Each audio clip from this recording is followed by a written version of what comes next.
तो राधे राधे सभी बच्चों को। ये बायोलॉजी का फर्स्ट चैप्टर है कोशिका, जीवन की इकाई। इसमें सभी परिभाषाएं मिलेंगी आपको।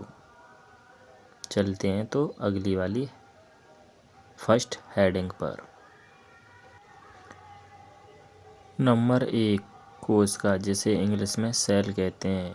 कोशिका सभी जीवों की संरचनात्मक और कार्यात्मक इकाई होती है। यह जीवों के शरीर की सबसे छोटी इकाई होती है जो जीवन की सभी आवश्यक प्रतिक्रियाओं को संपन्न करती है। उदाहरण, मानव शरीर में पेशी कोशिका होती हैं, पौधों में जाइलम कोशिका। नंबर 2, कोशिका सिद्धांत, सेल थ्योरी।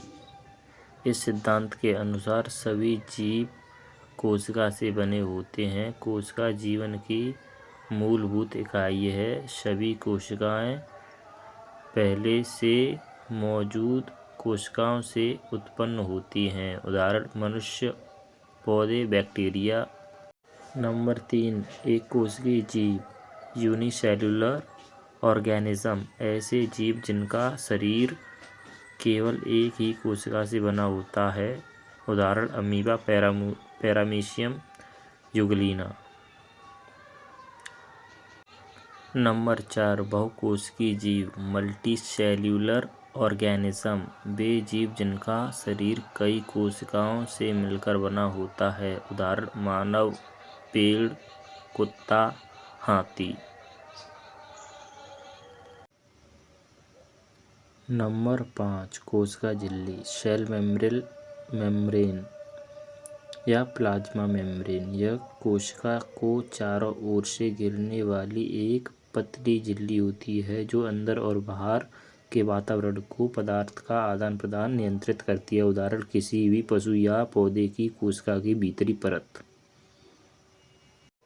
नंबर 6, कोशिका भित्ति, सेल वॉल। यह एक कठोर परत होती है जो पौधों, कवकों और कुछ बैक्टीरिया की कोशिका झिल्ली के बाहर पाई जाती है। यह कोशिका को कठोरता और सुरक्षा प्रदान करती है। उदाहरण, पौधों की कोशिका में सेल्यूलोज। पौधों की कोशिका में सेल्यूलोज की बनी कोशिका भित्ति।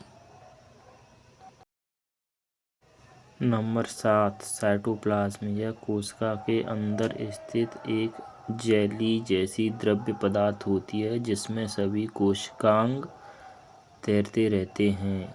उदाहरण, अमीबा। अमीबा के अंदर साइटोप्लाज्म में उपस्थित विभिन्न कोशिकांग। Number 8, nucleus. यह कोशिका का नियंत्रण केंद्रक होता है जो आनुवंशिक पदार्थ डीएनए को धारण करता है और कोशिका की सभी गतिविधियों को नियंत्रित करता है। उदाहरण, मानव शरीर का नाभिक जो आनुवंशिक गुणों को नियंत्रित करता है।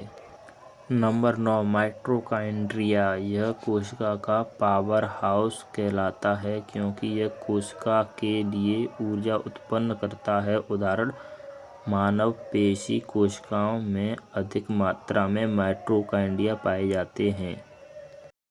Number 10, ribosome. यह कोशिका का वह भाग है जहाँ प्रोटीन संश्लेषण होता है। उदाहरण, सभी प्रकार की कोशिकाओं में राइबोसोम पाए जाते हैं।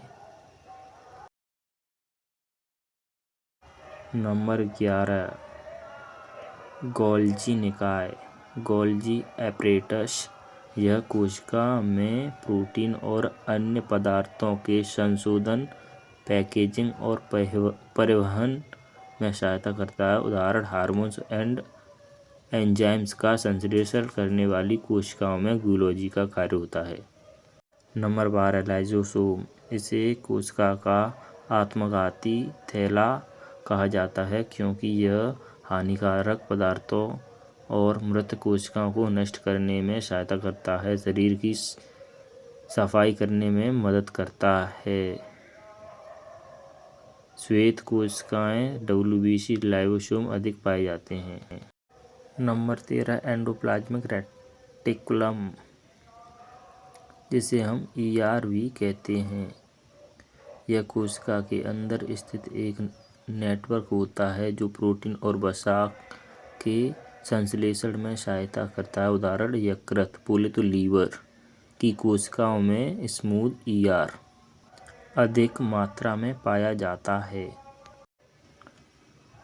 नंबर 14 केंद्रक। यह न्यूक्लियस के अंदर स्थित एक छोटा गोलाकार भाग होता है जो राइबोसोम के निर्माण में सहायता करता है। उदाहरण कोशिका के अंदर राइबोसोम बनाने के लिए केंद्रक महत्वपूर्ण होता है। Number 15 vacuole. यह कोशिका में मौजूद एक द्रव्य से भरी थैली होती है जो भोजन, पानी और अपशिष्ट पदार्थों को संचित करने का कार्य करती है। उदाहरण पौधों की कोशिकाओं में बड़े आकार के वैक्यूल पाए जाते हैं। यह सभी परिभाषाएं अध्याय 1 कोशिका जीवन की इकाई से संबंधित हैं। यदि आपको किसी अन्य टॉपिक की परिभाषाएं चाहिए तो बता सकते हैं। Thank you for watching. Subscribe कर लो सभी भाई।